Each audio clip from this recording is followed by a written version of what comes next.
यावे लागले आम्हाला. ज्या वयात आम्ही हातात तलवार घेऊन शत्रूचा मुकाबला केला, ज्या वयात आम्ही मृत्यूचीही पर्वा न करता स्वराज्यासाठी झटत राहिलो, त्याच वयातली आजची तरुणाई नैराश्यात भरडली जात आहे, हे पाहून आम्हाला स्वतःलाच यावे लागले. आम्ही बघतो छोट्या अपयशानंतर तुम्ही युवक खचून जाऊन टोकाचे पाऊल उचलतात. अरे काय ही लाचारी!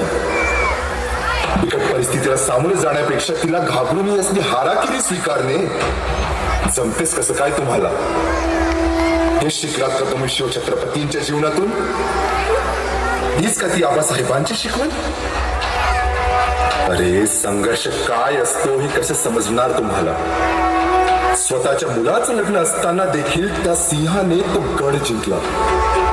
असा तानाजींचा त्याग तुम्ही काय समजणार?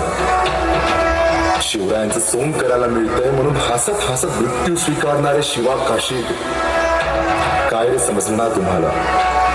आपले घरदार विकून रायगड उभा करणाऱ्या हिरोजी इंदुरकरांचा त्याग तुम्हाला काय समजणार? हल्ली सगळीकडे म्हटले जाते राजे पुन्हा जन्माला या, राजे पुन्हा जन्माला या, पण कशासाठी? कशासाठी यायचं राजांनी पुन्हा जन्माला? स्वराज्याची झालेली दुर्दशा बघण्यासाठी? आमच्या स्वराज्यातील आजची परिस्थिती मन सुन्न करून टाक.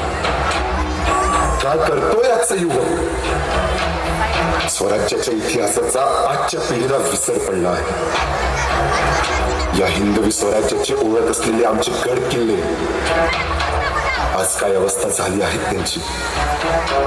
ज्या गड किल्ल्यांच्या धर्तीवर आमच्या मावळ्यांचे रक्त सांडले, आज तेच गड किल्ले तुमच्यासाठी पर्यटन स्थळे बनली. ज्या स्वराज्यात सर्व माता भगिनींचा, एवढंच काय तर शत्रूच्या घरातील परस्त्रीचा देखील आदर सन्मान केला जातो, त्या स्वराज्यात आज महिला असुरक्षित कशा? 18 पगड जातीतील लोकांना एकत्र आणून आबासाहेबांनी हे स्वराज्य उभं केलं. पण आज त्या स्वराज्यात जातीय कारणांवरून दंगली का होत आहेत? कसे आणि काय समजले मग तुम्हाला शिवछत्रपती?